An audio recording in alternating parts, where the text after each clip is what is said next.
Artėjant Seimo rinkimams spalio 9 dieną, verta žinoti, kaip galima balsuoti nuolat gyvenant ar laikinai apsistojus užsienyje.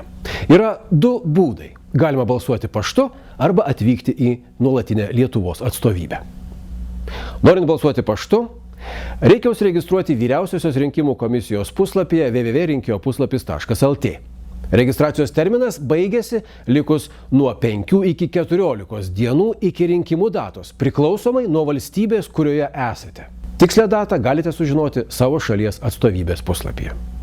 Registruojantis reikės nurodyti savo vardą ir pavardę lietuviškais rašmenimis, asmens kodą ir asmens dokumento numerį. Kitame langelyje paspaudus naujas prašymas būsite paprašyti nurodyti valstybę, kurioje balsuojate, ir adresą, kuriuo jums bus išsiųstas balsavimo biuletenis. Tai užtruks tik kelias minutės. Gavę biuletenį, užpildykite jį pagal nurodytas instrukcijas ir įmeskite į bet kurią pašto dėžę savo šalyje. Siuntimas bus apmokėtas iš anksto Vyriausiosios rinkimų komisijos. Balsuoti taip pat galima atėjus į Lietuvos ambasadą arba konsulatą jūsų šalyje. Norint balsuoti šiuo būdu, registruotis iš anksto internetu nebūtina.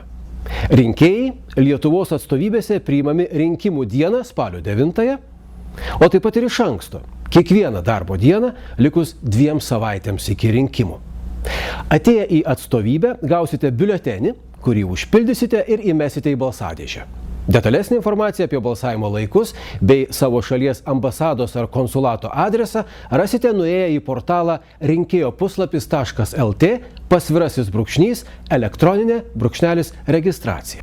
Verta turėti omenyje, kad registruotis internetu iš naujo reikia net ir tuo atveju, jei jau esate registravęsi ankstesniuose rinkimuose.